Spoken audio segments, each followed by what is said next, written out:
Good morning. आज आपल्या सिरीजचा 58वा दिवस आहे. आता ग्राउंड जवळ येत आहे म्हणून तुमचा फुल फोकस हा ग्राउंडवर असेल आणि या काळात अभ्यास कमी होतो आणि हे सगळ्यांचंच होतं. त्यामुळे टेन्शन घ्यायचं काम नाही. तुम्ही हळूहळू अभ्यास करत राहा. थोडंफार तरी त्याच्या टचमध्ये राहा. आता माझं पण खूप बिझी शेड्यूल आहे. घरी यायला रात्रीचे 10-11 वाजतात. त्याच्यामुळे व्हिडिओ रेकॉर्ड करायला इतकं जमत नाही. एक 15-16 तारखेपर्यंत हे असंच चालू राहील. पण तुम्ही ग्राउंड चांगलं करा आणि सोबत अभ्यास सुद्धा चालू ठेवा. ठीक आहे, चला तर मग सुरू करूया आपल्या आजच्या व्हिडिओला.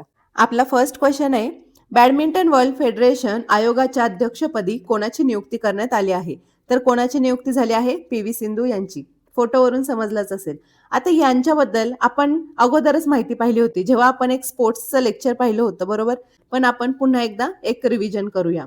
आता पी.व्ही. सिंधू यांच्यावर काय रेकॉर्ड आहे? तर ऑलिम्पिकमध्ये 2 वेळा मेडल जिंकणाऱ्या या पहिल्या भारतीय महिला आहेत.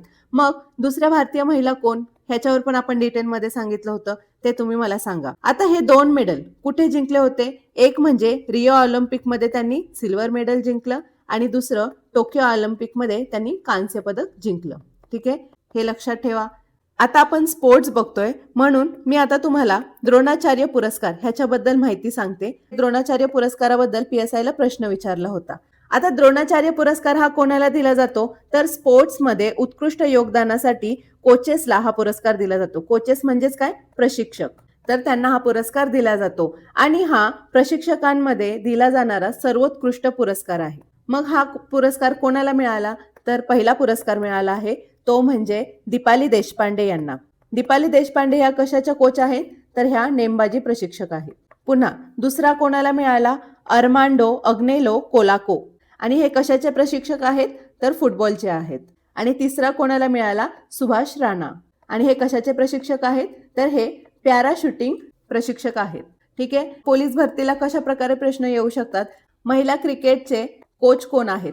असा प्रश्न येऊ शकतात का? कारण आपण वर्ल्ड कप जिंकला आहे म्हणून. ठीक आहे, तर हे तुम्ही बघून ठेवा. पुन्हा आपले आणखी कुठला जिंकला आहे महिलांनी? अंध T20 वर्ल्ड कप, त्याचे कोच कोण आहेत ते सुद्धा बघून ठेवा. ठीक आहे, चला आता पुढचा प्रश्न बघूया. आता आपला पुढचा प्रश्न आहे, महाराष्ट्रात सर्वाधिक काळ मुख्यमंत्री म्हणून कोण राहिले आहेत? तर त्यांचं नाव आहे वसंतराव नाईक. तसेच यांना काय म्हणून ओळखतात? तर महाराष्ट्रातील हरित क्रांतीचे जनक म्हणून ओळखले जाते. आणि यांचा जन्मदिवस काय म्हणून सेलिब्रेट करतात? 1 जुलै हा कृषी दिन म्हणून साजरा केला जातो. आता हा प्रश्न PSIला का विचारला असेल? कारण आता बिहारची निवडणूक झाली आणि त्यामध्ये नितीश कुमार यांनी सलग 10व्यांदा मुख्यमंत्री पदाची शपथ घेतली आहे आणि सर्वाधिक वेळा मुख्यमंत्री पदाची शपथ घेणारे हे पहिले मुख्यमंत्री ठरले आहेत आणि त्यांची गिनीज बुकमध्ये नोंद झाली आहे. आता हे सगळं कुठे झालं? बिहारमध्ये झालं. पण ह्याचा रिलेशन आपल्या महाराष्ट्राशी लावलं आणि महाराष्ट्राच्या रिलेटेड सर्वाधिक काळ मुख्यमंत्री कोण असा प्रश्न विचारला होता. मग आपल्या पोलीस भरतीला सुद्धा जे आता करंटमध्ये आहे त्याचा रिलेशन आपल्या महाराष्ट्राशी जोडून प्रश्न विचारू शकतात. तर त्या दृष्टीने तुम्हाला अभ्यास करायचा आहे. चला आता पुढचा प्रश्न बघूया. अमेरिकेने व्हेनेझुएलाच्या राष्ट्रपतीला अटक करण्यासाठी कोणते ऑपरेशन चालवले? तर ऑपरेशन ॲब्सोल्यूट रिझॉल्व्ह हे ऑपरेशन राबवले होते. आता अमेरिकेने व्हेनेझुएलावर अटॅक केला आहे. हे आपण मागे बघितलंच आहे. कुठे अटॅक केला होता? तर व्हेनेझुएलाची राजधानी कॅराकसवर, आणि अटॅक करून तिथल्या राष्ट्राध्यक्षांना अटक करून अमेरिकेमध्ये घेऊन गेले. मग त्यावेळी कोणते ऑपरेशन राबवले? तर ऑपरेशन ॲब्सोल्यूट रिझॉल्व्ह हे लक्षात ठेवा. आणि हे ऑपरेशन राबवायला कोणती फोर्स वापरली होती? तर तिचं नाव आहे डेल्टा फोर्स. अमेरिकेकडून नेहमी जेव्हा दुसऱ्या देशामध्ये जाऊन इंटरफेअर करायचं असतं किंवा कुठली कुरघोडी करायची असते तेव्हा डेल्टा फोर्स ही वापरली जाते.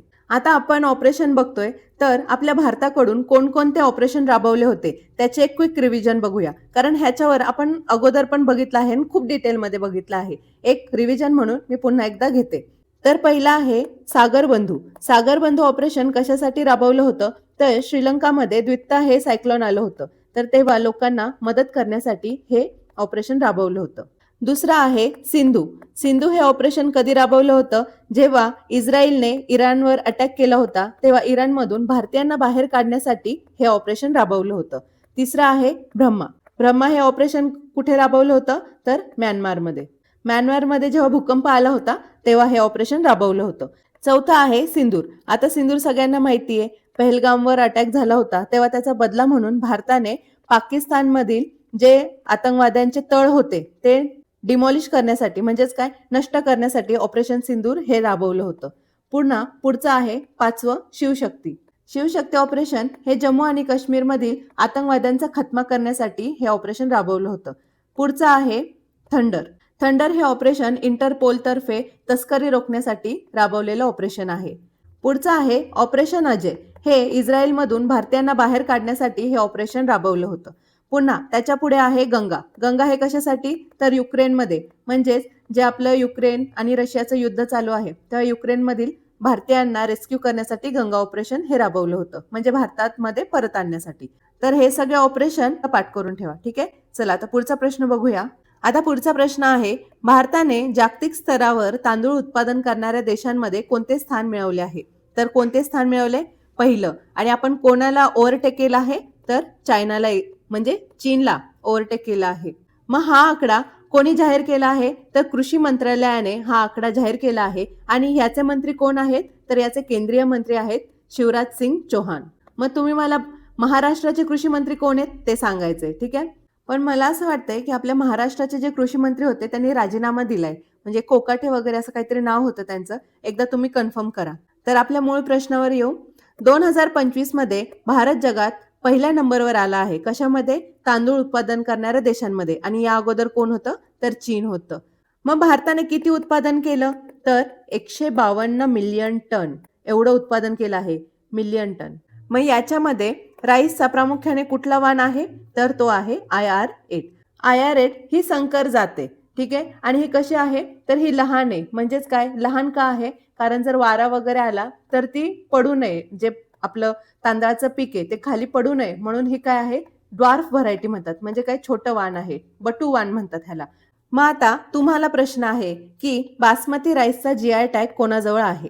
ठीक आहे, GI टॅग वर सुद्धा प्रश्न येऊ शकतात. ह्याच्यावर आपण एक लेक्चर घेऊया, पण ह्याचं उत्तर तुम्ही मला द्यायचं आहे. चला आता पुढचा प्रश्न बघूया. अलीकडेच कोणत्या देशाच्या पहिल्या महिला पंतप्रधान खालिदा झिया यांचे निधन झाले आहे? तर बांगलादेशच्या पहिल्या महिला पंतप्रधान यांचं निधन झालं आहे. सध्या बांगलादेश खूप चर्चेत आहे, त्यामुळे त्यांच्यावर अशा प्रकारे सुद्धा प्रश्न येऊ शकतात. खालिदा झिया या BNP पार्टीच्या संस्थापक होत्या आणि त्या बांगलादेशच्या 2 वेळा पंतप्रधान झाल्या आहेत.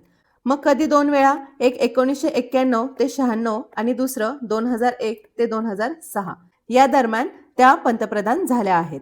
आता सध्या बांगलादेशचे अंतरिम पंतप्रधान कोण आहेत? तर त्यांचं नाव आहे मोहम्मद युनुस. नोबेल पारितोषिक विजेते आहेत.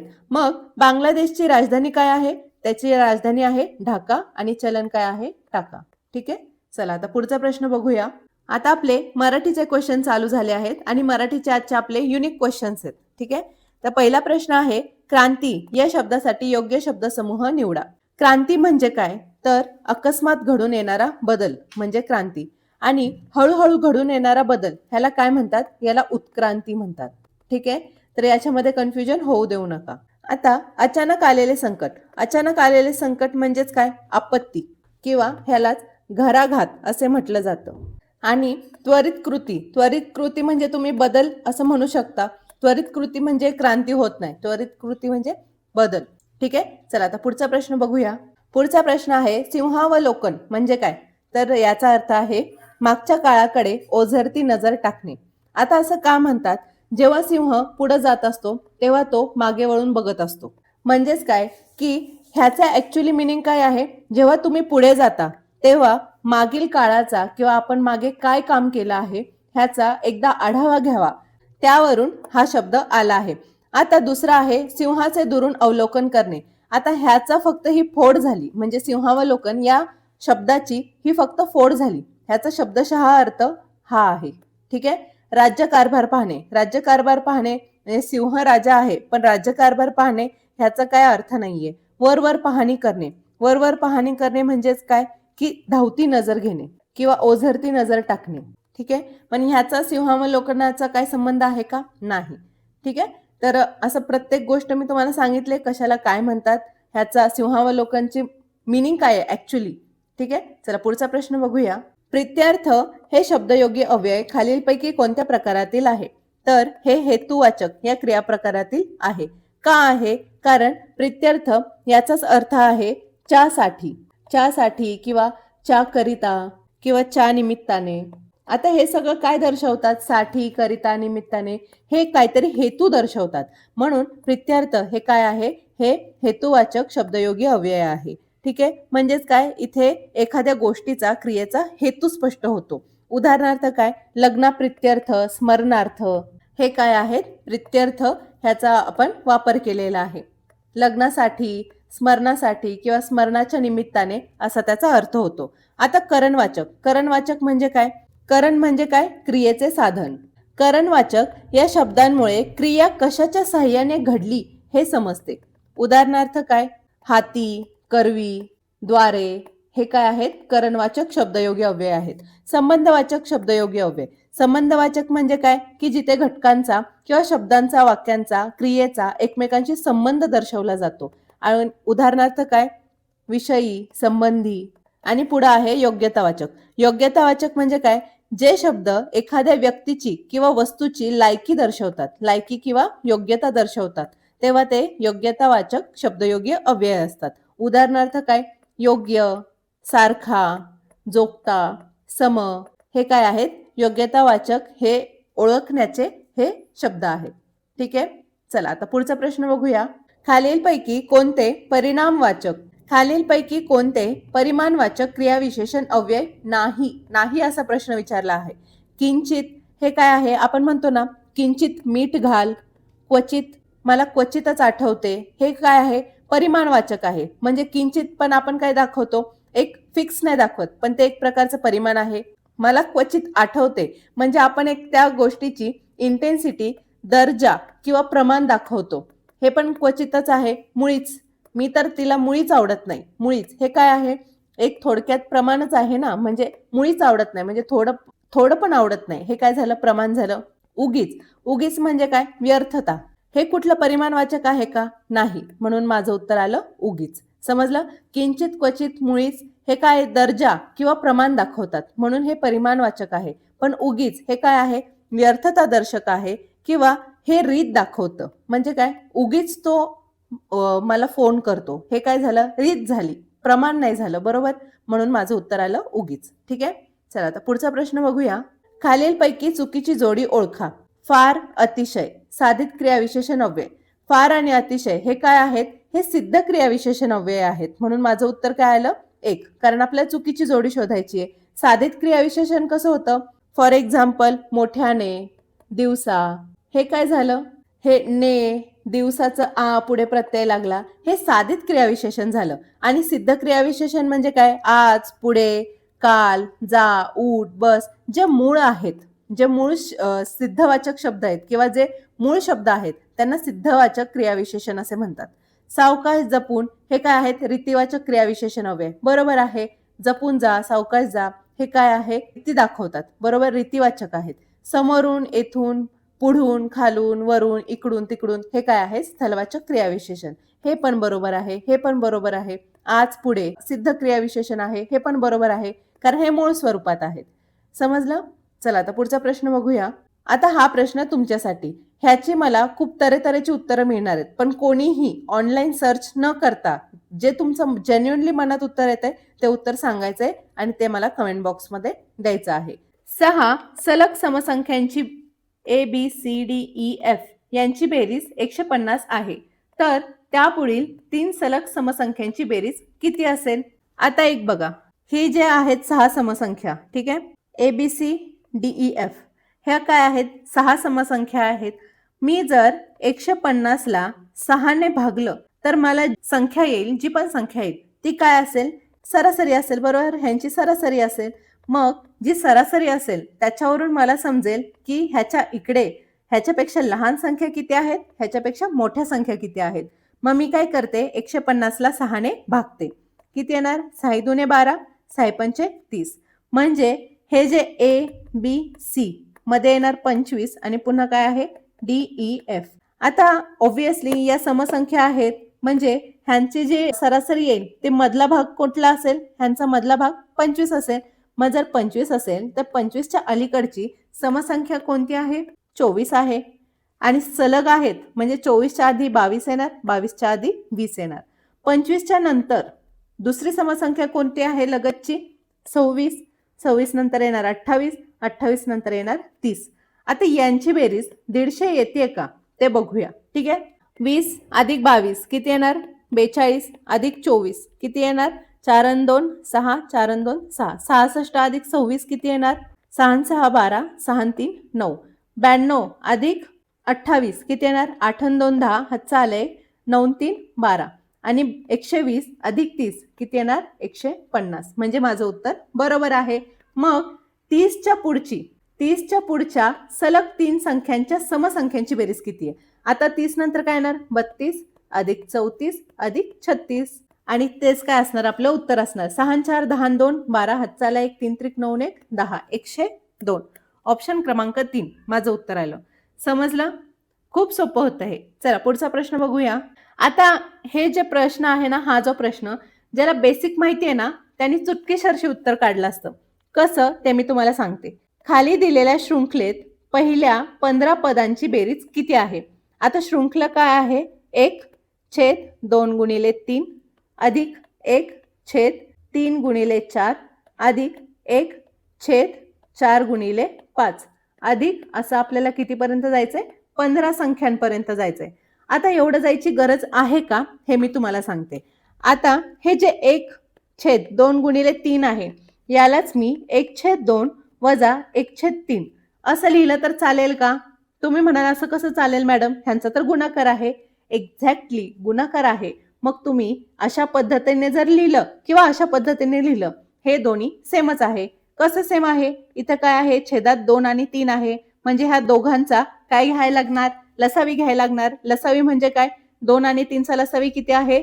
6 आहे. मग हे 6 लिहायच्या ऐवजी मी 2 गुणिले 3 लिहिते. ठीक आहे. आता हा जो 3 आहे तो इथे गुणाकारात जाणार आणि हा जो 2 आहे तो इथे गुणाकारात जाणार. मग इथे काय येणार? 3 वजा 2, 3 एक 3, 2 एक 2. मग हेच एक्झॅक्टली कसं होणार? 3 वजा 2 किती येणार? 1. आणि खाली काय येणार? 2 गुणिले 3. आलं का नाही सेम? हेच सेम आलं का नाही? हेच मला तुम्हाला सांगायचंय. जर मी ॲज इट इज असं लिहिलं तर कसं येतंय ते बघा. 1/2 वजा 1/3 अधिक ह्यांना पण काय करते मी? ह्यांना सुद्धा फोडते. 1/3 वजा 1/4 अधिक ह्यांना सुद्धा फोडते. 1/4 वजा 1/5 अधिक असं मी जाणार 15 संख्यांपर्यंत. मग तुम्हाला एक गोष्ट इथे समजते का? वजा 1/3 अधिक 1/3 कॅन्सल होणार. वजा 1/4 अधिक 1/4 कॅन्सल होणार. वजा 1/5 आणि पुढे जर मी 1/5 गुणिले 6 घेतलं तर कसं येणार? 1/5 वजा 1/6 म्हणजे 1/5 ला वजा 1/5 अधिक 1/5 कॅन्सल आउट होणार. सेम असं 15 संख्यांपर्यंत चालणार आहे. मग आपली पहिली संख्या कुठली आहे? 1/2 गुणिले 3. म्हणजे पहिली संख्या ही काय आहे? 2 गुणिले 3. दुसरी संख्या कुठली आहे? 3 गुणिले 4. म्हणजे इथं 1 असेल तर इथं 2 येत आहे. इथे 2 असेल तर इथं 3 येत आहे. मग आपली 15वी संख्या कशी असेल? आता इथे 15 आहे म्हणजे छेदात काय असणार? 16 असणार आणि त्याच्या पुढची लगेच संख्या गुणिले 17 आणि वरती किती येणार? 1 येणार. ही आपली आली 15वी संख्या. असं जर आपण इथपर्यंत गेलो एकदम 15व्या संख्येपर्यंत इथे, तर आपल्याला शेवटी कशी संख्या मिळेल माहिती आहे? हे आपण कॅन्सल आउट करत जाऊ आणि शेवटी कसं येणार? 1/16 वजा 1/17 आणि इथे सुद्धा कुठेतरी वजा 1/16 असेल. त्याला सुद्धा हे वजा 1/16 वजा 1/17 अधिक 1/17 हे काय होणार? कॅन्सल आउट होणार. ते सगळं छेद असल्यामुळं हे होतंय. वजा 1/16 आणि अधिक 1/16 हे कॅन्सल आउट होणार आणि शेवटी खाली काय राहणार माहितीये? फक्त आणि फक्त 1/2 वजा 1/17. कळलं? आपल्याला काय करायचं आहे? ह्या दोघांचा लसावी घ्यायचा आहे. लसावी किती येणार? 34 येणार. आता इथं तुम्ही डायरेक्ट घेऊ शकता. का घेऊ शकता? कारण ह्याच्या पुढे काही नाहीये आणि ऑप्शन मध्ये 34 फक्त इथं आहे. पण हे उत्तर आहे का ते बघूया. 17 दुने किती? 34. इथे येणार गुणिले 17, इथे येणार गुणिले 2. 17 वजा 2 किती येणार? 17 वजा 2 15/34. म्हणजे 15/34 हे माझं उत्तर आलं. समजलं? हे मी तुम्हाला एक्सप्लेन केल्यामुळे तुम्हाला जरा लेंदी वाटलं असेल, पण हे त्याच्या मागे लॉजिक होतं हे वालं सगळं. ठीक आहे. पोलीस भरतीला प्रश्न आला तर सोडायचा नाही. आता चला पुढचा प्रश्न बघूया. एका आयताचे मोजमाप करताना एका बाजूचे माप 5% वाढले तर दुसऱ्या बाजूचे माप 10% कमी झाले तर आयताच्या क्षेत्रफळाचे मोजमाप करताना आलेल्या त्रुटीची टक्केवारी किती? हे बघा, मी कालच तुम्हाला सांगितलेलं बरं, successive discount, successive profit, successive loss हे काय आहे? वाढलं, कमी झालं. कितीतरी टक्क्यांनी वाढलं, कितीतरी टक्क्यांनी कमी झालं. म्हणजे काय? जिथं वाढलं तिथं येणार +5, कमी झालं तिथं काय येणार -10, आणि ह्यांचं काय येणार? गुणाकार येणार -10 गुणिले 5 भागिले 100. आता हे वजा का घेतले? कारण 10ला वजाबाकीचं चिन्ह आहे म्हणून इथं येणार -10. ठीक आहे, काय करायचंय? सिंपल सॉल्व करायचंय. +5 - 10 काय येणार? -5 वजा 10 50 छेद 100.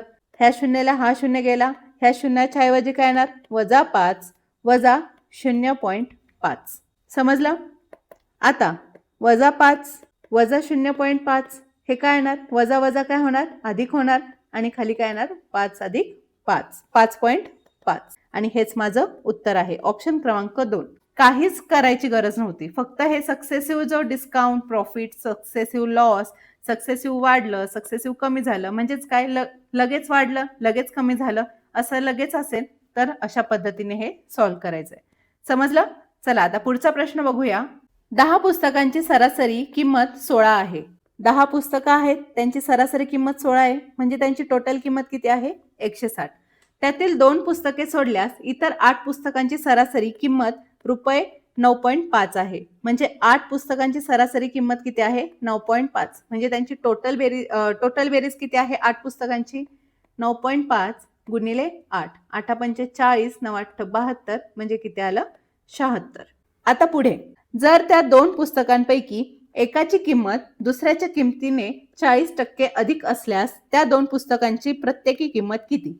10 पुस्तकांपैकी 8 पुस्तकांची जर 76 रुपये किंमत आहे तर त्या 2 पुस्तकांची किंमत किती येईल? 160 वजा 76. किती येणार? 7 आणि 1 8, 8 आणि 8 16. म्हणजे 2 पुस्तकांची किंमत आली 84 रुपये.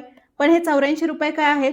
त्याच्यामधल्या पहिल्या पुस्तकाची किंमत ही 140%ने जास्त आहे. 40% म्हणजेच काय? 140. कशापेक्षा? दुसऱ्यापेक्षा. मग आपल्याला त्यांचं गुणोत्तर मिळतंय. किती मिळतंय? बे7 14, बे5 10. 7 5 हे आपल्या पहिल्या आणि दुसऱ्या पुस्तकाचं गुणोत्तर आहे. मग ह्यांचीच बेरीज काय येणार आहे? 84 येणार आहे. आलं लक्षात? हे जे 2 पुस्तकं आहेत ते जे 7x अधिक 5x ह्या गुणोत्तरात आहेत, त्यांची बेरीज किती असणार आहे? 84.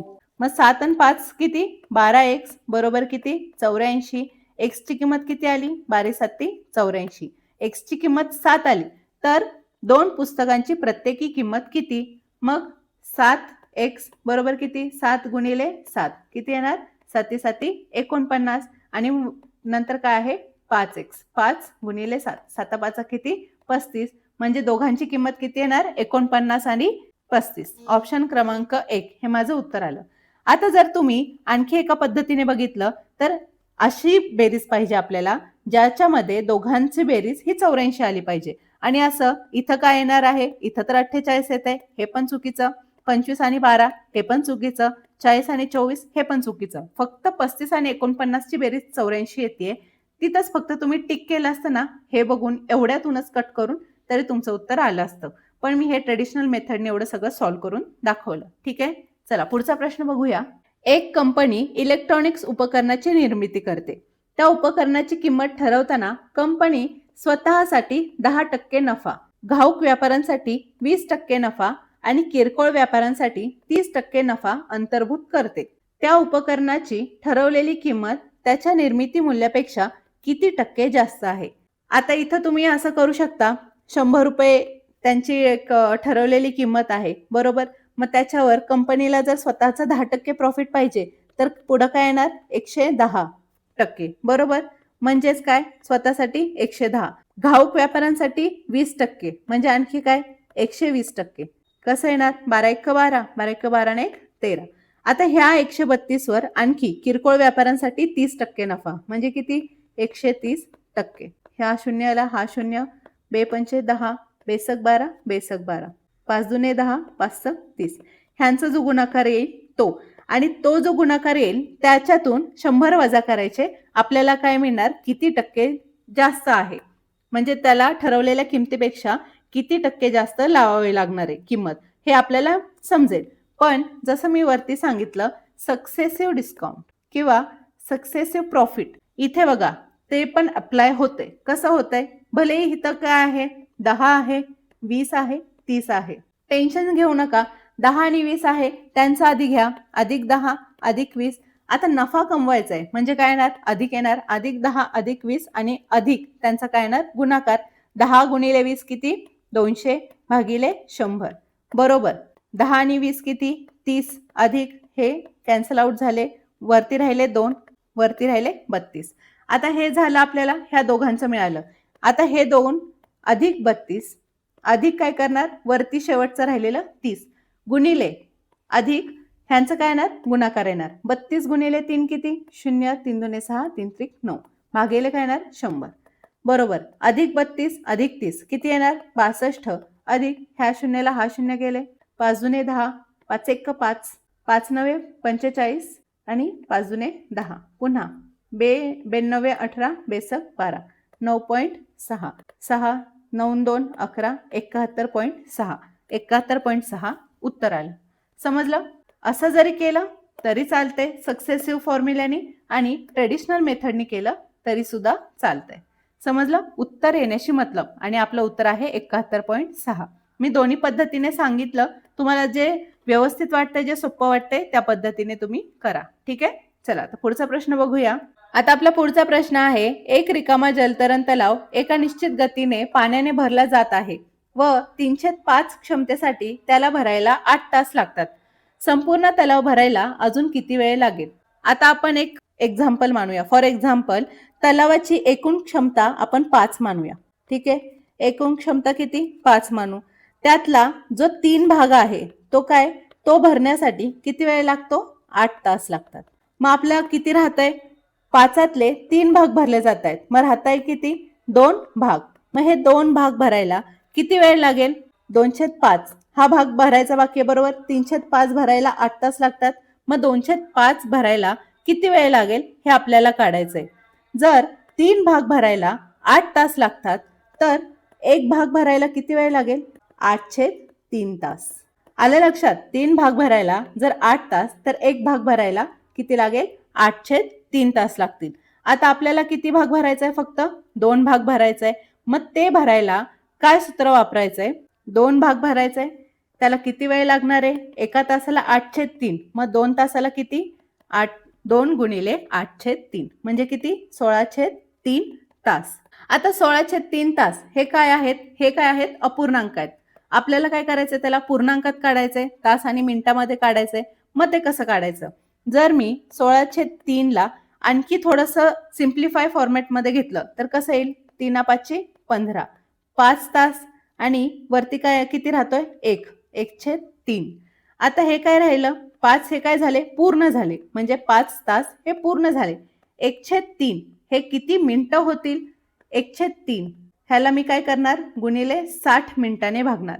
तेव्हा मला काय होणार, हे जे 1/3 अपूर्णांक आहे ते मला मिनिटामध्ये मिळणार. जर मी ह्याला भाग घालवला तर कसं येणार, 3 दुणे 6, म्हणजे शेवटी किती राहत आहेत, 20 मिनिटे राहत आहेत. म्हणजेच माझं उत्तर काय येत आहे, 5 तास 20 मिनिटे. समजलं मी कसं सॉल्व्ह केलं. खूप सोपं होतं हे, म्हणजे एकदम कॅज्युअल आहे. फक्त तुम्हाला इथे समजलं पाहिजे की किती तासाने 2 ला गुणायचं आहे. कळलं. जसं 3 भाग बरोबर 8 तास तर एक भाग बरोबर 8/3 तास. आपले राहिलेले 2 भाग आहेत. 2 भाग भरण्यासाठी 8/3 प्रति तासाप्रमाणे मला 16/3 तास लागतील, आणि 16/3 ला मी तास आणि मिनिटामध्ये कन्वर्ट केलं आहे. हे इतकं सोपं आहे. चला पुढचा प्रश्न बघूया. वर्ष 2024 मध्ये मोबाईल वापरणाऱ्यांची टक्केवारी 43% 65% झाली, तर 43%च्या तुलनेत किती टक्के वाढ झाली? जेव्हा किती टक्के वाढ झाली, कमी झाली, किंवा काय म्हणतात लॉस प्रॉफिट कितीवर किती झाला असं जर आलं तर आपल्याला काय करायचं असतं, मोठ्या संख्यातून छोटी संख्या वजा करून ती वाढ कोणत्या ह्याच्यावर झाली, म्हणजे किती, 43, इथे 43 वर झाली ते काढायचं असतं. ठीक आहे. मग 65 वजा 43 किती येणार, 22%. मग हे 22% कोणावर झाली म्हणजे कशावर वाढलं? 43 वरून 65 झालं. म्हणजे ही जी 22% वाढ झाली ही 43 वर झाली आणि वर टक्के म्हणजेच किती येणार? 2200 भागिले 43. ह्याला जर भाग घालवला तर माझं उत्तर काय येईल? 51.16 वरती असं पुढे जाते. मग माझं उत्तर काय येणार? 51.16 आणि हे आहे ऑप्शन क्रमांक 3 मध्ये. ठीक आहे, चला पुढचा प्रश्न बघूया. आता पुढचा प्रश्न आहे, एका दंडगोलाकार खांबाच्या वक्र पृष्ठभागाचे क्षेत्रफळ 352 मीटर आहे आणि त्याचे घनफळ हे 2464 मीटर आहे, तर खांबाची उंची किती असेल? हा प्रश्न सॉल्व्ह करायला सगळ्यात अगोदर तुम्हाला फॉर्म्युले पाठ पाहिजे. पृष्ठभागाचे क्षेत्रफळ ह्याचा फॉर्म्युला काय आहे? 2πr/h आणि जे घनफळ आहे, घनफळाचं क्षेत्रफळ काय आहे? πr²h. हे झाले सूत्र. आता आपल्याला काय दिलं आहे? क्षेत्रफळ दिलं आहे. मी काय करते? ह्या 2πr/h हे जे पृष्ठफळ आहे ते सूत्र लिहिते आणि ते किती आहे? 352. सिम्पली मला 2 माहिती आहे, पायचा फॉर्म्युला माहिती आहे 22/7 गुणिले रेडियस माहिती नाही, एच माहिती नाही. पुढे काय आहे? 352. बेक बे, बेसात 14, बेसक 12, 22, 22 पंचे 110, 22 सक 132, 22 7 154, 22 8 176. आता हे जे आर आणि एच आहेत ना ते मी ॲज इट इज ठेवते आणि हा 7 इकडे घेऊन जाते. काय येणार? 8 गुणिले 7. आर एच 8 7 किती येणार? 56. ठीक आहे, हे आर एच मी ॲज इट इज ठेवते. आता हे मी कसं सॉल्व्ह करते ते बघा. हे आर एच मी कुठे ठेवणार? घनफळामध्ये ठेवणार. आपला घनफळाचा फॉर्म्युला काय आहे? πr²h आणि घनफळ किती आहे? 2464. आता हा जो आर आहे तो मी असा लिहू शकते का? πr गुणिले आर एच. असं लिहिलं काय? सेमच आहे बरोबर. r²h असंच होणार आहे बरोबर. मग हे काय येणार? 2464. पायची किंमत किती आहे? 22/7. आर मला माहिती नाही पण मला आर एच ची किंमत माहिती आहे. आर एच ची किंमत किती आहे? 56 बरोबर 2464. ठीक आहे, आता इथं काय करते मी? भाग घालवते. 22 22 1 22, 22 1 22, 22 चोक 22 दुने 44, 112. 8 7 56, 8 1 8, 8 आणि 3 11, 8 चोक 32. आता इथं जे 7 आहे ह्या 7ला आणि ह्या वरच्या 7ला काय झाले? कॅन्सल आउट झाले. माझी त्रिज्या किती आली? 14 मीटर आली आणि आपल्याला विचारलं काय आहे? खांबाची उंची किती असेल. आता जर मला त्रिज्या 14 मीटर मिळाली तर हे त्रिज्या मी डायरेक्ट ह्याच्यामध्ये ठेवू शकते. आर एच बरोबर 56. आर ची किंमत किती आली माझी? 14 आली गुणिले एच बरोबर 56. 14 दुने 28, 14 त्रिक 42, 14 चोक 56. म्हणजे हाईट किती आली? 4 मीटर. समजलं? फक्त काय आहे? फॉर्म्युलाचा खेळ आहे. फॉर्म्युला जमलं तर जमून जाईल. पुढचा प्रश्न आहे.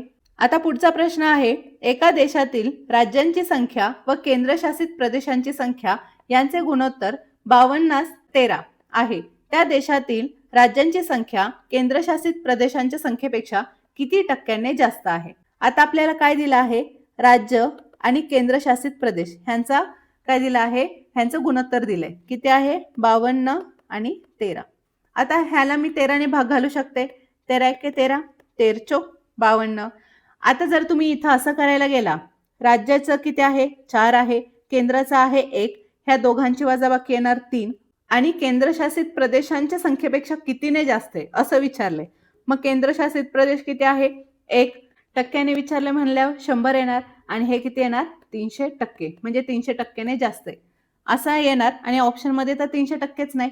जर ऑप्शन मध्ये 300% असतं तर तुम्ही त्याला पण टिक करून आला असता. कळलं? पण हे असं सॉल्व्ह करायचं नाही.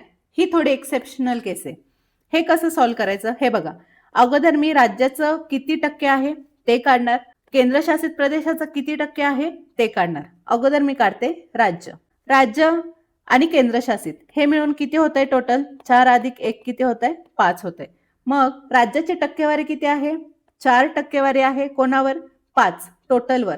म्हणजे राज्य हे किती टक्के झालं?